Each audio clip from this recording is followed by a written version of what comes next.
So let's get started. Like I said earlier, we'll be looking at the Learner Intervention Planning Report.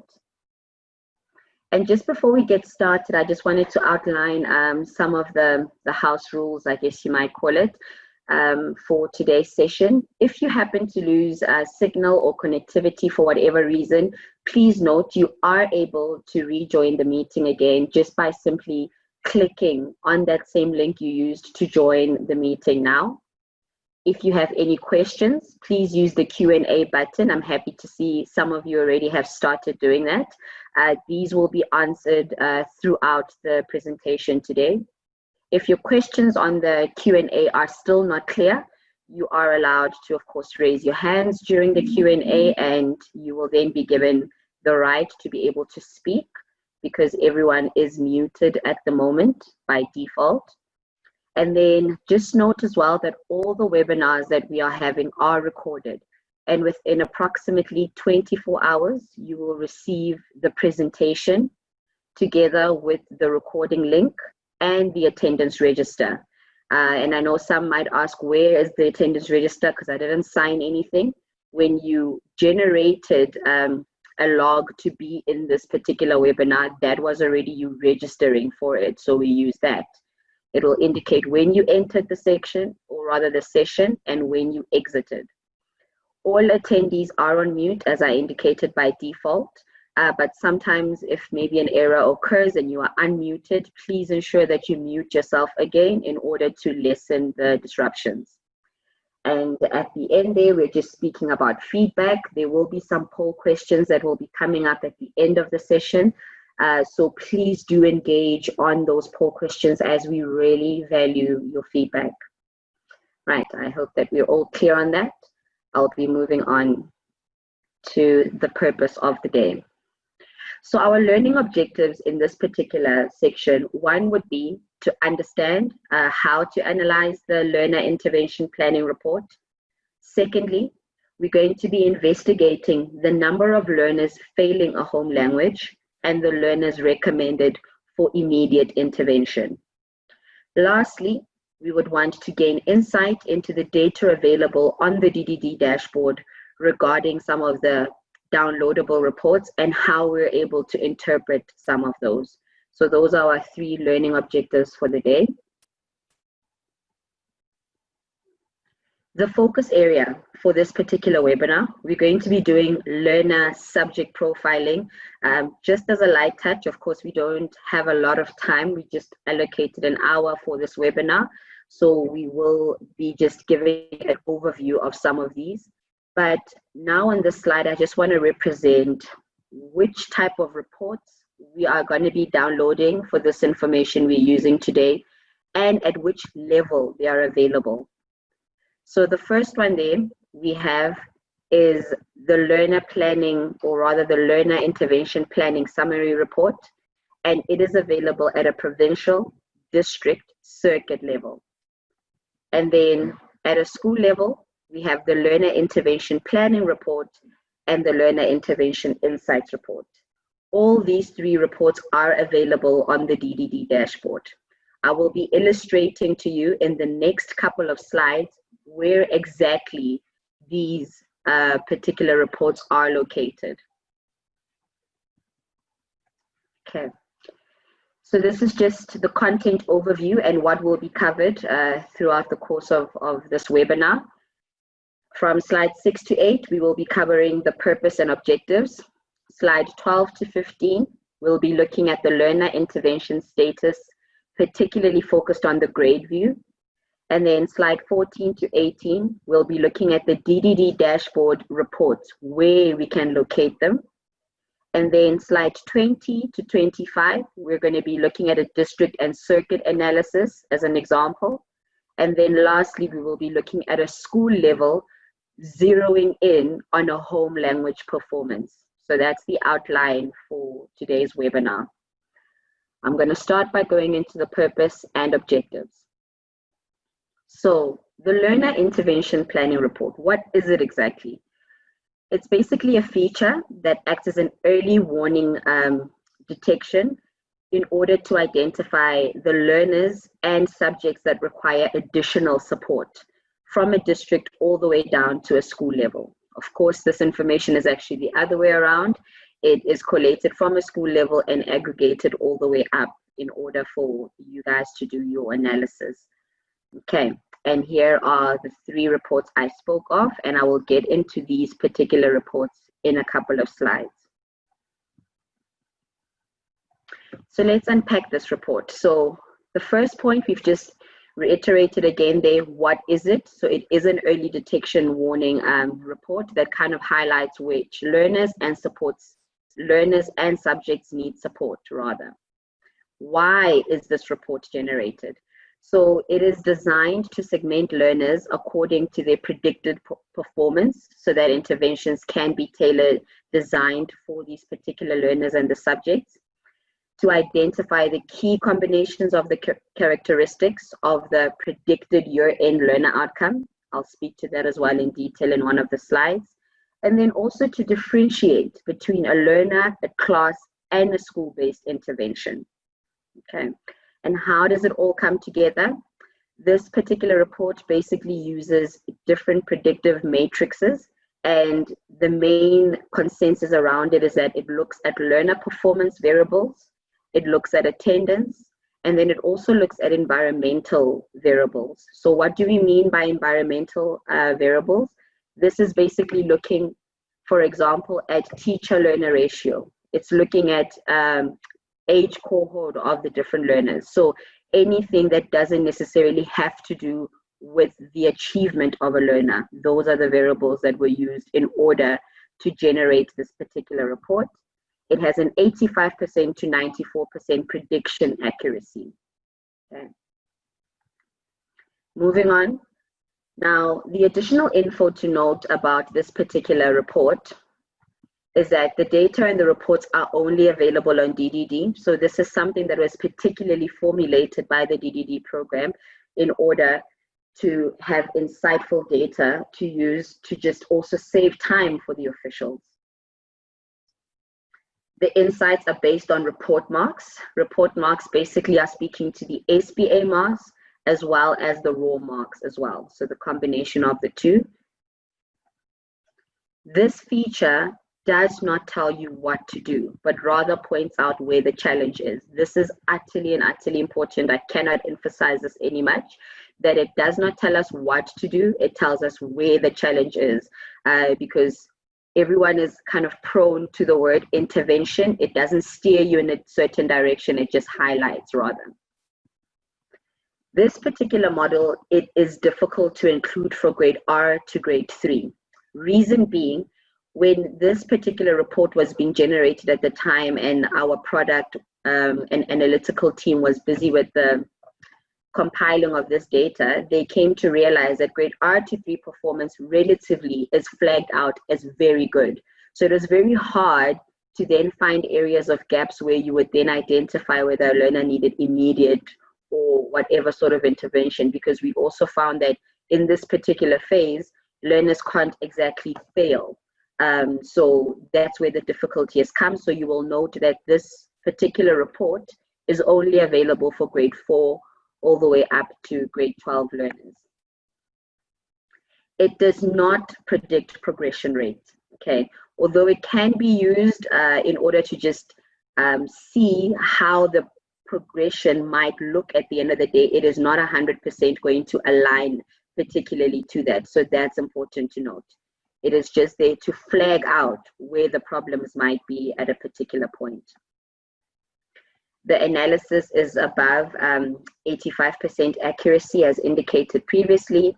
And then the last and also very important point is that this particular report is only available in term 1 and term 2 of a year.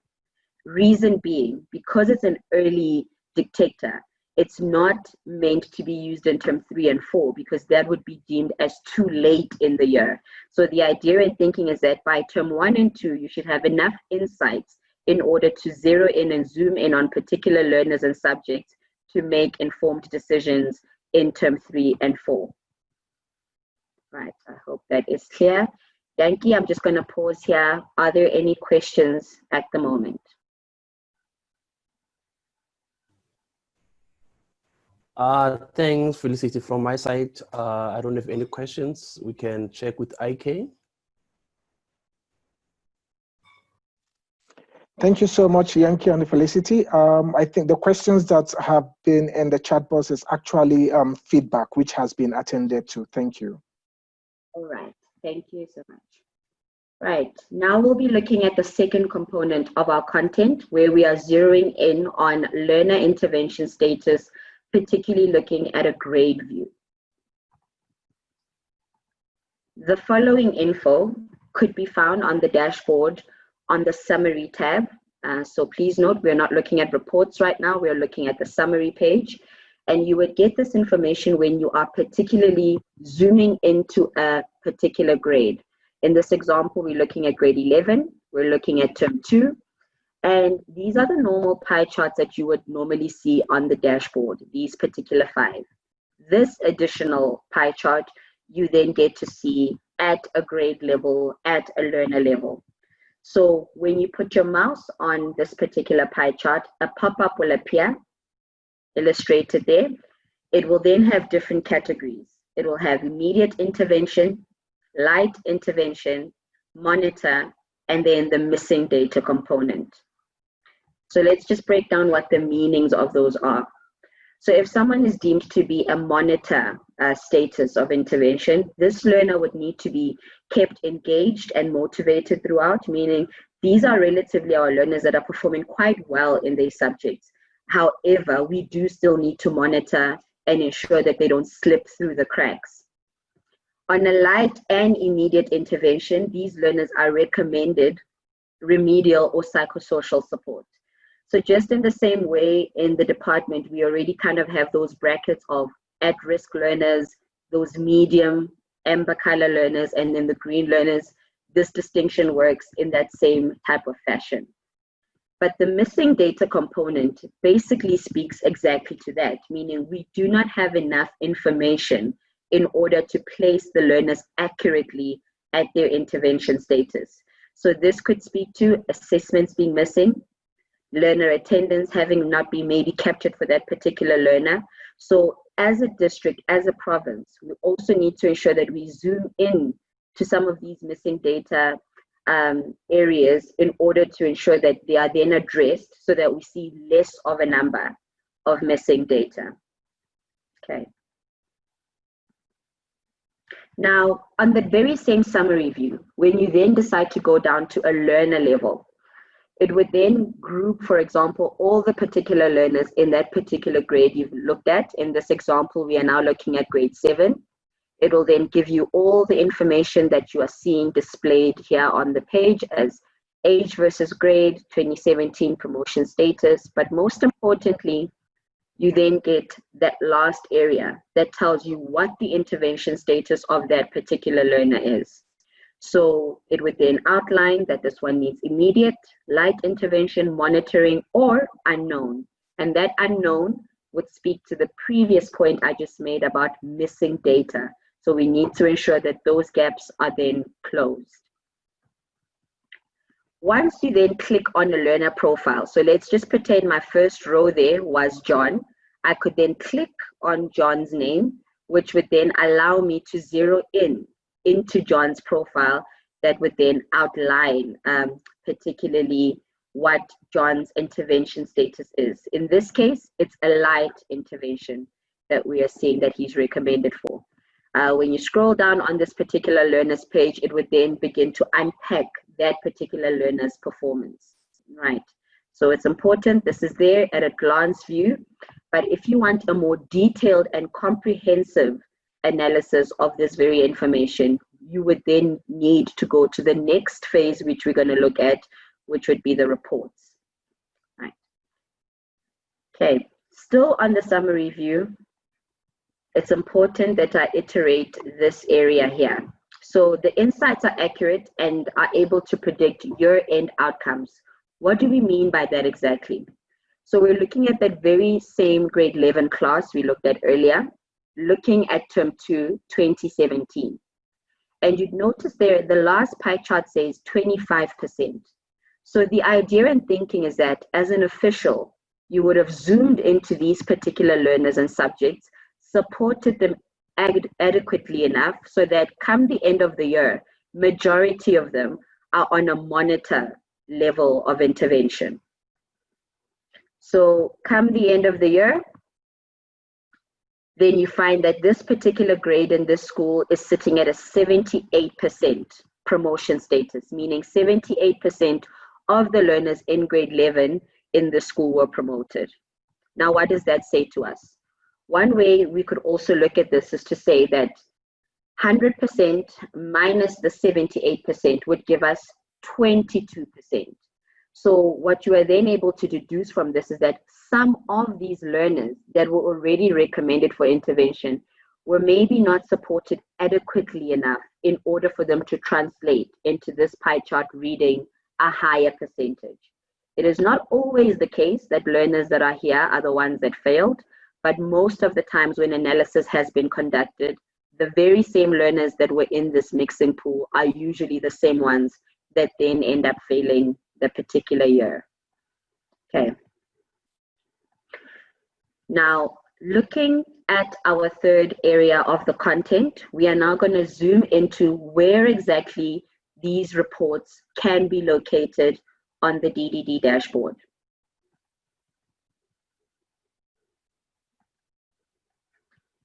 This is the DDD dashboard reports tab. So as I mentioned previously, we were looking at the summary area where we drilled down to a particular grade and looked at a particular learner in order to see what intervention status they need. However, that is more on a very one-on-one basis if you're trying to look for a particular focus area. But if I'm trying to get a sense of everything in an overview, I would then come to my reports under this particular area here. So you will notice they are grouped already, 3 of those different reports. And I'll start with the first one. It says the Learner Intervention Insights Report. And then this is a PDF. And then you also have a Learner Intervention Planning Report. So as most of you will notice, these 2 reports are grayed out, as opposed to the last one here that is in bold. The reason why they are grayed out, as I explained initially, is that you can download this report at different levels. So right now I am looking at a province. In this example, it's Northwest. And we can then see that the Learner Intervention Planning Summary Report is accessible because it's accessible at a provincial, district, and circuit level. Whereas these 2 that have been grayed out are available only at a school level. Okay. Now, once you click on the Learner Intervention Planning Summary Report, this will appear. It's a pop-up, and in this particular pop-up, it would then illustrate to you, or rather indicate which grades it's available for. So as I've previously mentioned, this model is not designed for grade R to grade 3 learners as yet, as it's quite challenging in that regard. So it's only available for grade 4 all the way to matric. But what is important to note about this area is that it only allows you to select 1 grade at a time. So if you were looking for 2 grades, you would then select grade 5, click apply. The document would then generate. You would then have to go back again to Learner Intervention Planning Report, click on it, and then click for grade 6, click apply. And that document would generate separately. All right. Now, let's look at this intervention planning report at a school level. So what you'd normally find under the summary tab is the following information. The subject summary would then outline all the different subjects that are taken in that particular grade. You would then see a new area that we haven't looked at previously. This is the level of intervention recommended. It speaks to class and individual intervention, or rather individual learner intervention. I'll explain that shortly. This also outlines the percentage of learners failing a subject, very key. But then together with that, you also get to see the actual number of learners failing, as well as the total. Please note, this is the summary. So this is just the beginning. It doesn't necessarily detail everything as yet. So let's unpack these two types of levels of intervention. The class level, what does that exactly mean? So if 50% or more of the learners are failing the subject, or if 50 of or more of the learners are failing the subject, or the class is in the bottom 25% of the district, it would then be represented as class level intervention. When you look at individual learner interventions, these are the learners that have been identified who are in need of support. So I'm going to backtrack a bit there and show you what I mean by that. So let's look at English FAL, for example.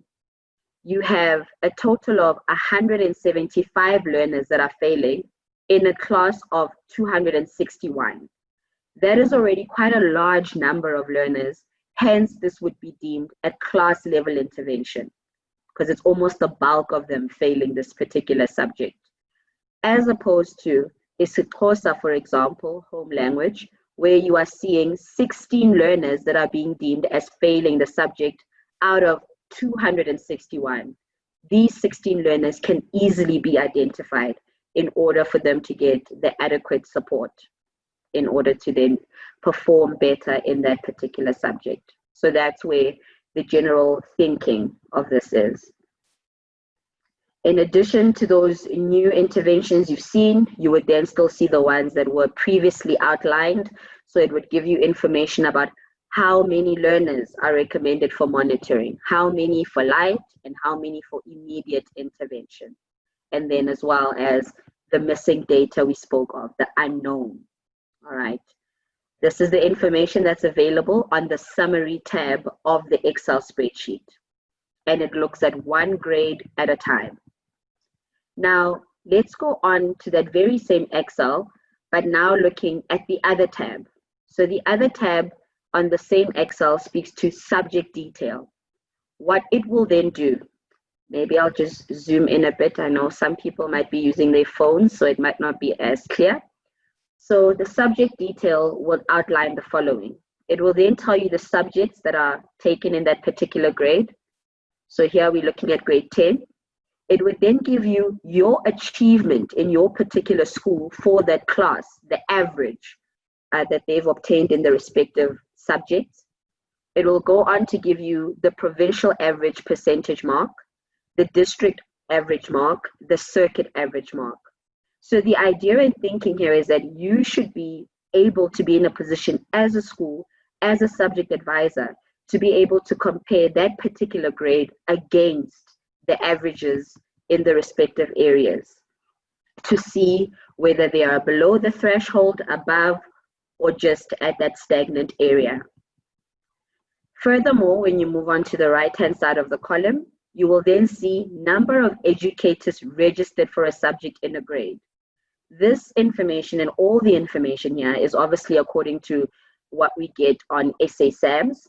And what's important to note here, particularly about this column, is that if, for example, a school then goes, hang on, but I don't have one educator for accounting in my school. We've got 2 educators. They would then have to go back to SA SAMS, assign the teachers correctly to the relevant subject, and then this column would then be reflected as they've then indicated. It would then read 2 educators allocated to accounting, for example. I'm making this note to you all official so that you note that when you download it, and for whatever reason you see 0 here, it already shows you that this school then needs to be engaged in order for them to do the teacher subject allocation correctly, in order for your analysis to be thorough. And then on top of that, we'll then find the percentage of learners failing. Then we'll also find the total number of learners failing together with that class and individual learner that we spoke about a moment ago. All right, so that's the subject detail and what it looks like. Now we go on to the very same Excel spreadsheet, but now the third tab. And I hope we're all together when I keep speaking about tabs. We all know generally that an Excel spreadsheet at the bottom of that area on the left-hand corner will have different sections. So as outlined here, you have a summary tab, a subject detail tab, then you also have a learner details tab. Let's zoom in on this learner one and look at what it entails. It will have the learner name. I have obviously blurred that out and cut it off for confidentiality reasons, but you would ideally be able to see the learner names. You would then also see the age versus grade. So this is that age cohort. How is this calculated? So it aligns basically to what policy says.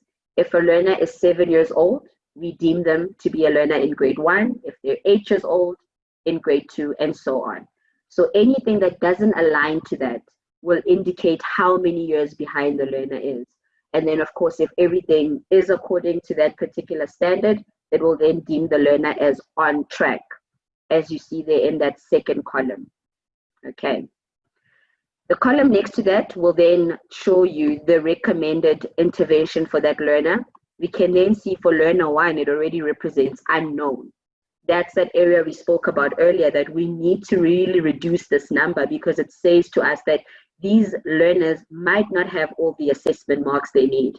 These learners might not have attendance captured for them. So it's a couple of variables that could be contributing to this, but we need to zero in on them in order to be able to afford these learners the support they require. Following that, we've got the learner attendance percentage column. We have 2017 promotion status. So you can then see there for that unknown learner, it's blank. We don't have that intel for them yet. Hence, they are deemed as unknown because we are unable to really assess and see where they fit in. Whereas with this learner who is light intervention, we can see that from the previous year, they have been able to pass that particular grade. It gives you the home language average, the file average, and then the average percentage, so the overall of that learner's performance. It will go on to give you the average educator attendance in the grade, the average educator age, and then also go on to give you the educator-learner ratio in that FET phase, as SASAMS looks at it. So SASAMS basically looks at learner-educator ratio in a phase view, as opposed to a particular grade. Right, let me pause there. That was a lot of information. Are there any questions, IK? Thank you so much, Felicity. There was a question, but I'm sure I have answered that, except the attendee feels there's a need to air. But I can see a hand up, and I have just noted her. I have also requested if she can type her question, but I think she wants to say something. So I think I would give her the access to speak. Sepudumo, I am giving you the access to speak now.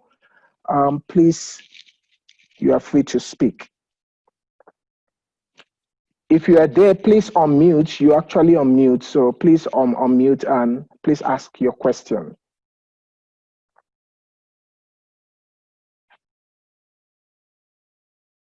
All right. Are you still there? Can you unmute? All right, please, if you cannot unmute, you can also use the Q&A chat box to put your questions down. And also, apart from that, I just want to inform the attendees that we are gradually getting to the maximum of the room, which is 100. So if we get there and you're getting calls or maybe messages from your colleagues that they cannot join the room, please just know that it's not their fault. The room takes a maximum of 100 attendees. There's also a session tomorrow for you to join. And apart from that, Felicity, we are fine here. You can go ahead. Thank you. Thank you, IK. All right, thank you for that. Okay, so that is the long and short of what's available on the LIP report at a school level.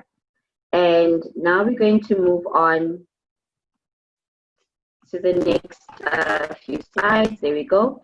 So the overall aim is to be able to assist schools to save time analyzing data, identify factors driving failure rates, and then develop interventions with long-term goals. So as much as the slide speaks specifically to the benefits of a school level, there are also benefits, of course, cascading all the way up to a district and provincial level.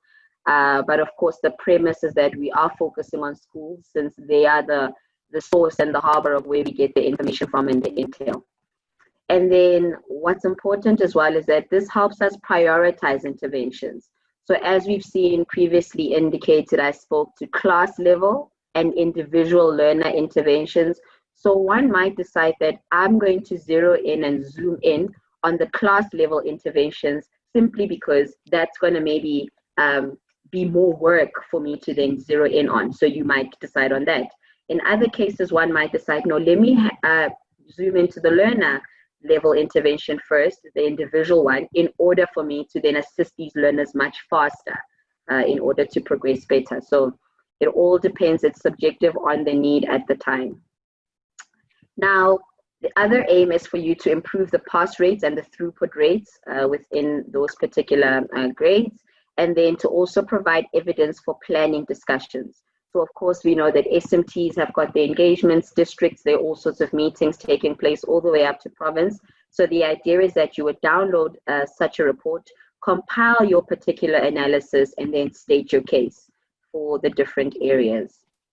Okay. Now, the benefits of this as well is that it is there for you to support learners, educators, and schools a bit better. And then knowing where to focus is also the first step. So this kind of zeroes you in, and this report reflects unemotional data. Because it's already automated and it comes together, no one has necessarily manipulated the data to put it as such. It is all based on what the data has represented prior. And then this is also the idea and thinking is to guide SMT decision making and action-driven management meetings. So of course, at a school level, as mentioned as well, SMT discussions need to be taking place, HODs having discussions with their educators, linking that in as well with, you know, their PDMS and, you know, where they've seen gaps, or PMDS rather, now that it's been renamed, and link all those things together in order to support those particular educators more sufficiently in the particular subjects. And then it is also easy to access and identify schools, subjects, and learners that are requiring additional support.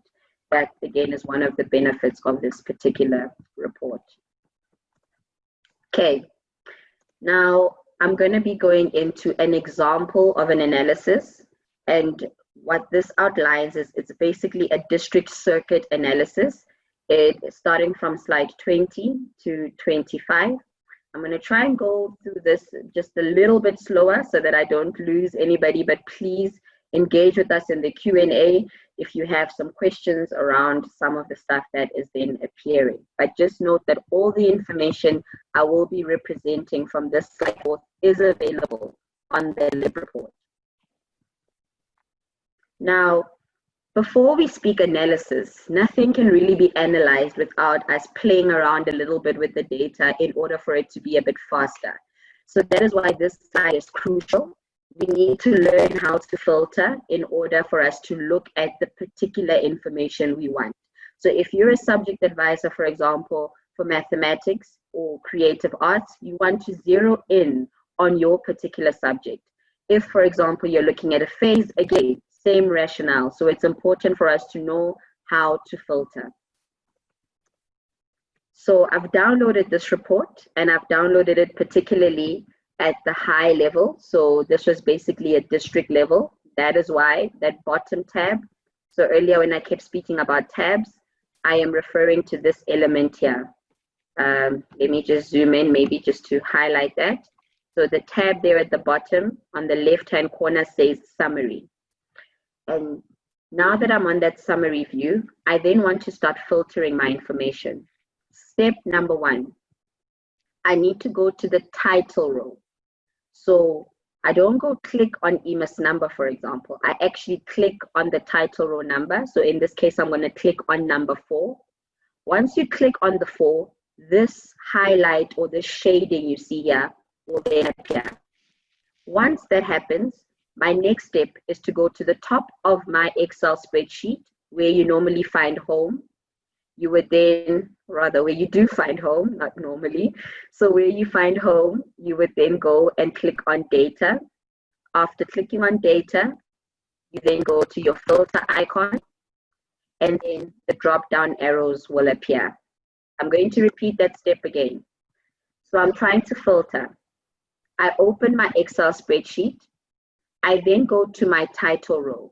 And I think it's important that I mention in this particular Excel, and I'm quite glad it looks like this, you have two titles.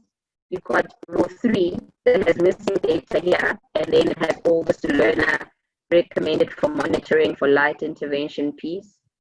You do not go to that type of title row because it's got missing data. You would have to go to row 4 that's got the bulk of what you are trying to basically filter for. You click on row number 4 on the actual number.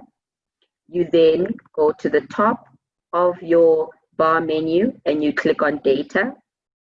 Third step, you then click on filter. And then lastly, once you click on filter, these drop down arrows will appear. These arrows are what allow you to be able to filter.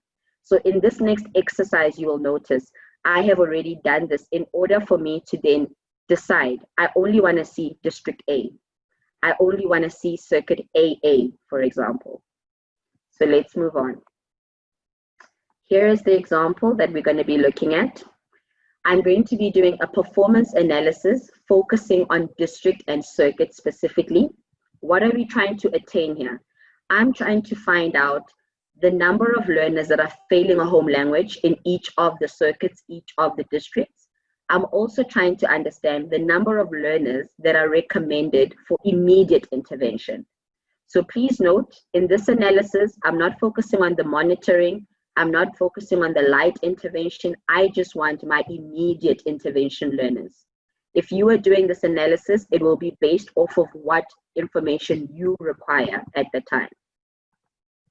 And then I'm going to go a step further where I'm going to do a breakdown analysis where we'll be looking at the district and circuit analysis side by side. And then we're also going to be looking at a district circuit comparison analysis. I will be outlining that now. Right. My focus here was looking at grade 6 in a particular district and circuit, or rather 2 districts and 2 circuits. So represented on my table, again, this is information that is available on the LIP report. All I've done is take that information as is, I've filtered, and then I put it into a table and put it on a PowerPoint presentation. So I've obviously renamed the schools. We've got blue primary, green primary, and so on. We then have district A and B. We have circuit AA and circuit AE. We are then looking at this column that gives me the total number of learners with report marks. Okay, so this is important as well to note because this information, when looking at a particular school, can also help you align to see how many learners did actually write, how many learners have SBA versus those that don't. It links back with those number row columns that we normally utilize in our templates. Then you will have the number of learners failing the home language. This is the column I'm interested in. This is what led me here. And then this column as well, the learners recommended for immediate intervention. I want to see it as numbers, but I also want to see it as percentages. The reason why the percentage is important is because once I start to compare the 2 different districts, the numbers element really is not helpful because the count is not the same. However, when we look at percentages, that is a better way in which we can then compare which district, which school is faring better than the other, or which requires more support. And then just to my column, although my focus is just on these 2 columns, I then added a 3rd component to say, let's also look at the learners with missing data, because like I said earlier, we need to clean up on these different elements and see which schools are causing the most disruption, for lack of a better word, in terms of the missing data. Okay, so here I'm just outlining that you get to see that we have district A there and district B.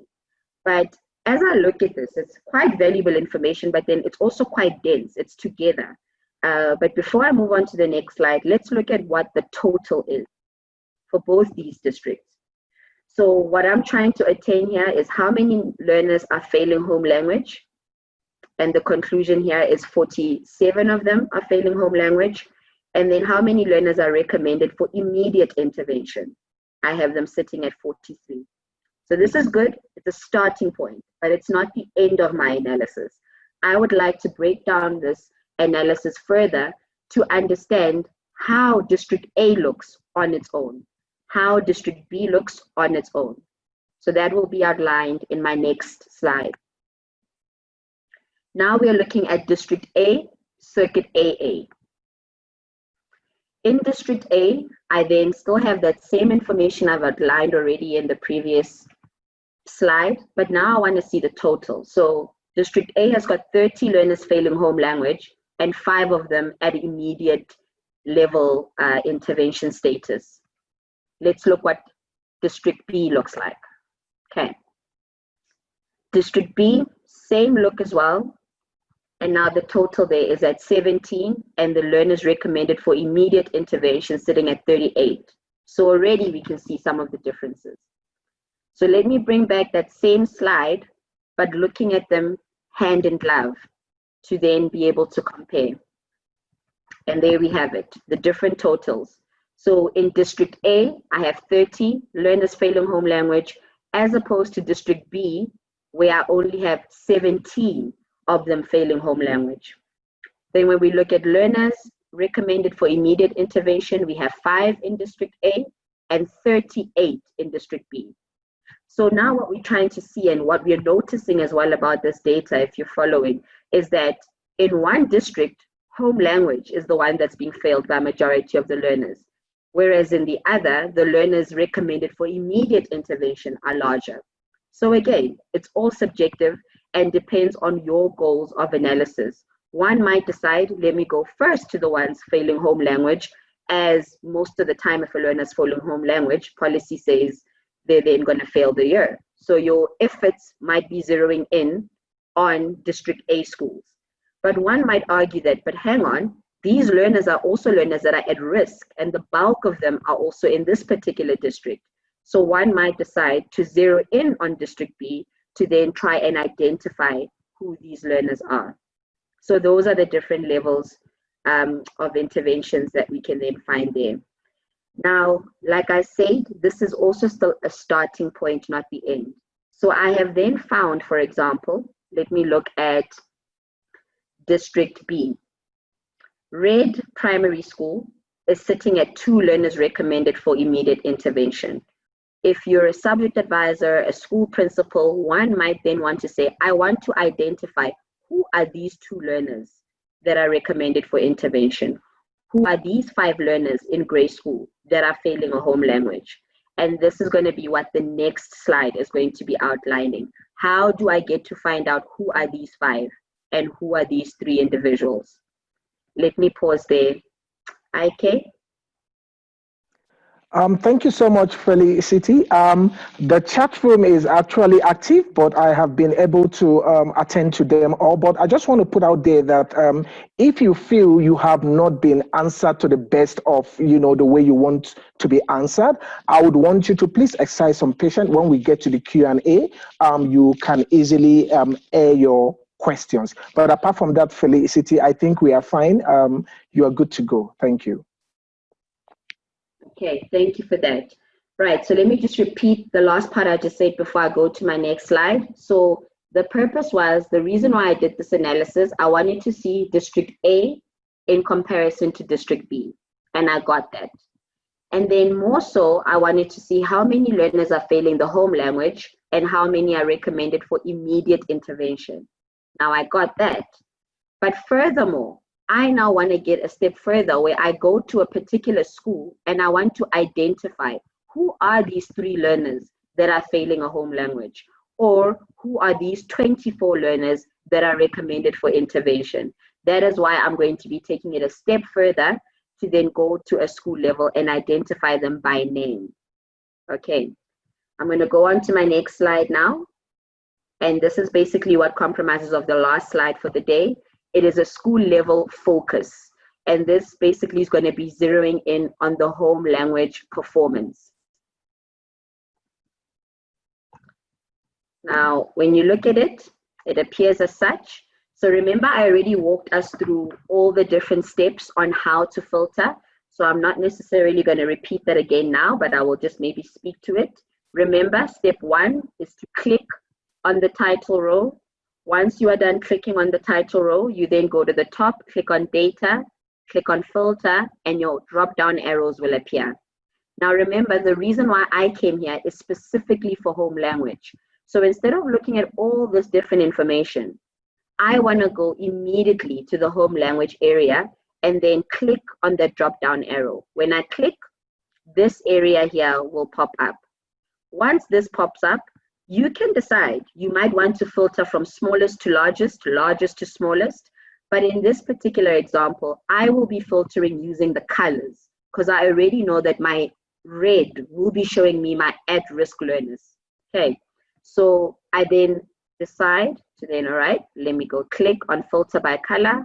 I'll click on the red color, which will then prompt Excel to only reflect the reds in that particular subject. So here I was looking at Setswana home language, and then we can see there are my 3 learners that are recommended there as being in the red.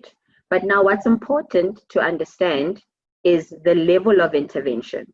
And I'm quite glad that this example outlines it as such. So one might think that just because this learner failed home language, they are immediate intervention. And that's not the case. Remember, this matrix looks at various metrics in order to group a learner in a particular status. So let's look at learner 1. Let me zoom in a bit more. I don't think that might be clear for some on their phones. So I'm looking at row 1. And this learner, it says monitor. But even more so, when you look at their subjects, it tells me learner 1 is failing 2 subjects. Which 2 subjects is learner 1 failing? They're failing English file, and then they're failing a home language. That is why they've been deemed as monitor. But now let's look at learner 2 and 3. Learner 2 and 3 are failing 3 subjects. Which 3 subjects are they particularly failing? They are, okay, so learner 2 is failing mathematics, failing Setswana, home language. Okay, so already this learner is failing a home language and mathematics. That's an automatic fail according to policy. That is why we would deem them as immediate. Whereas learner 2 here is then failing 3 subjects as well, which is English file, mathematics, and Setswana. Okay, so again, this learner is failing maths and home language. That again, according to policy, would deem this learner a fail. That is why you need to zero in on them more. But like I said earlier, just because a learner is on monitor does not mean they need to be left behind. They still need to be motivated, still need to be engaged, because a learner that is failing these 2 subjects can also easily fail another subject. And as we can see, according to this Excel spreadsheet, they are already on a 40% for mathematics, which can also easily drop. Okay, now that's the long and short of it. I just want to just summarize some of the points we've covered today. So the purpose and the objective is that this report acts as like a warning detector to show us where to zero in terms of subjects and learners. We also learned about the 3 levels of intervention. So it's immediate, it's light intervention, it's monitoring, right? And then there's that 4th component of the missing data, which we need to zero in on to ensure that we lessen that amount. Then we had 2 types of interventions, namely the class level intervention and the individual learner. Class speaks to a lot of these learners are failing this particular subject, so a teacher would have to zero in on all of that. Individual says, hang on, we only have 10 learners out of 50, so let's zero in on those 10 learners and support them better. Then I touched on the location of the reports. So these reports can be found on the dashboard under the reports tab, and you need to particularly be at the right level in order to access the different reports. Then we looked at the district circuit analysis, where we are comparing 2 districts, looking at the number of learners failing a home language and the number of learners recommended for immediate intervention, and coming to a conclusion on that. And then lastly, due to the work we've done previously, we then wanted to zero in on who are these learners. Give me their names that are then failing that particular subject or that home language in our example.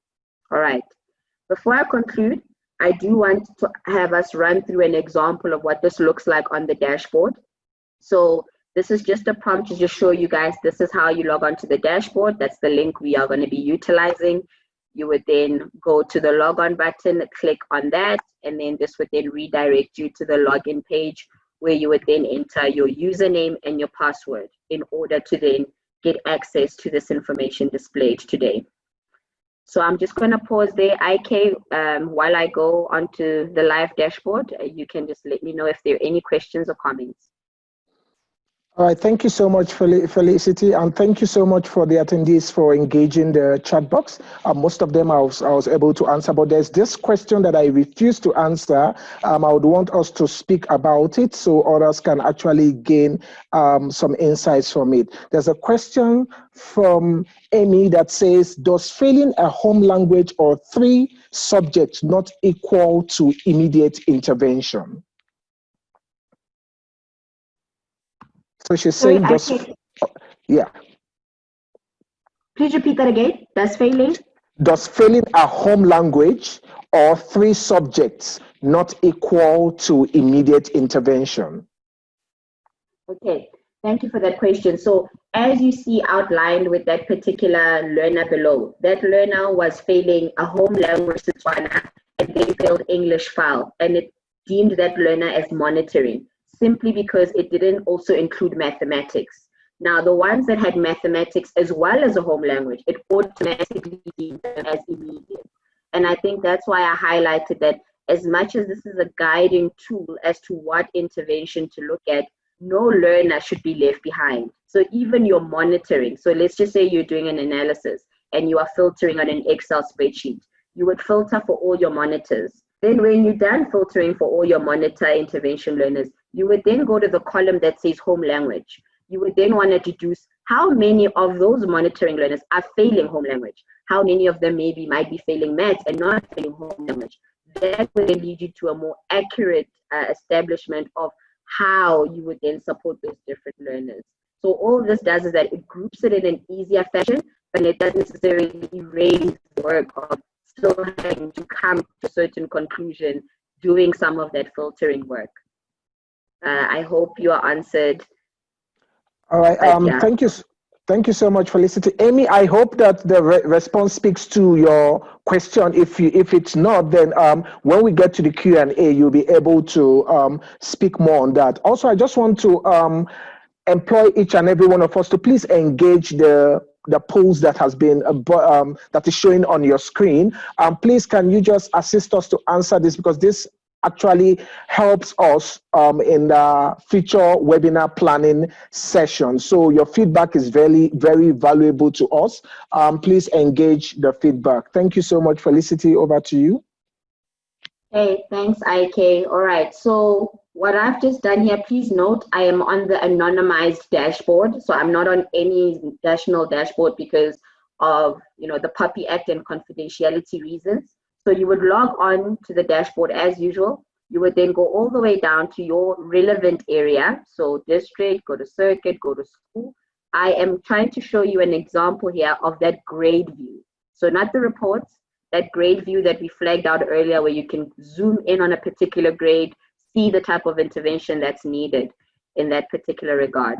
So now I have landed all the way at a school level as represented here in the image. Now I want to go to a particular grade.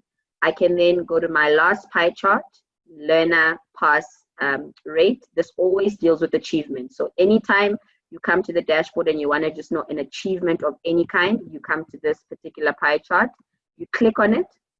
Once you then click, you would then come to your particular grade of focus. You will even notice that the dashboard assists you, because if you want to click on something, and an arrow is here, it's basically telling you that you can't click on it because there's an arrow. But the moment you hover on something and the hand comes up, that allows you to then click.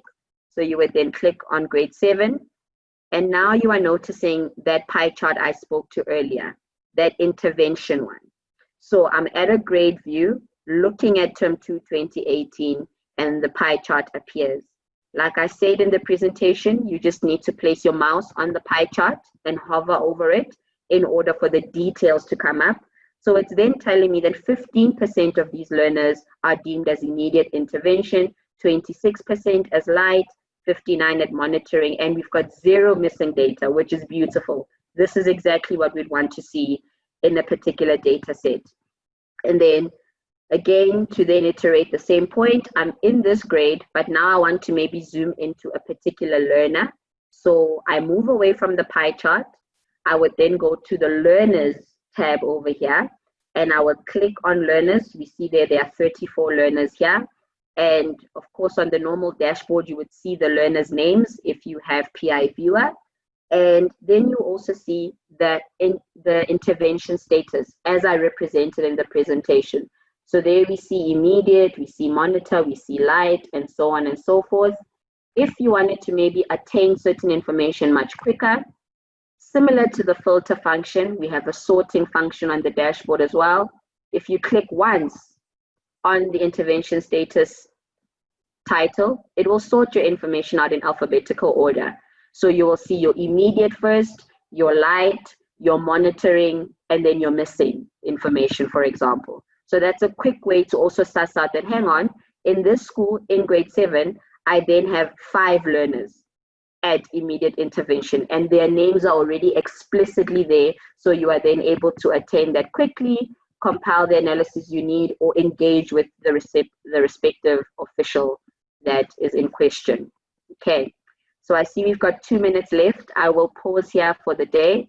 I hope that was thorough. And just to repeat again, please note, the slides will be shared with you approximately in 24 hours after this webinar, and you will also receive the recording link as well as the attendance register.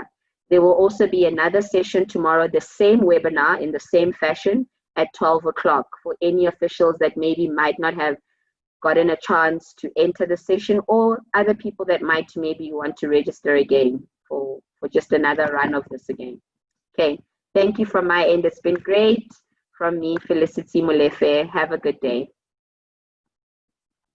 Thank you so much, Felicity. Thank you so much, everyone. I can see that we are still at 64% with the polls. Please, can you engage the polls, and so we can actually use that. The feedback that we're getting from the polls is very, very interesting, and definitely we are going to be engaging with that in the next planning session. I just want to also inform you that the dashboard is going to be down tomorrow. So if you're trying to log on to the dashboard or engage the dashboard, please note that the dashboard would not be available tomorrow. So you can use the dashboard from Saturday onwards, but for tomorrow, the dashboard is not going to be available.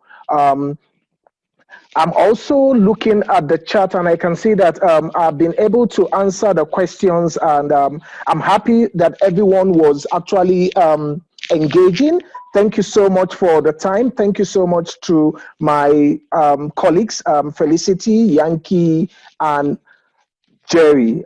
From my side, thank you so much, and I hope to see you same time, same webinar topic, same. Also, my colleagues are also going to be here. Thank you, and it's bye from me. Jerry, Yankee, I don't know if you have any parting words.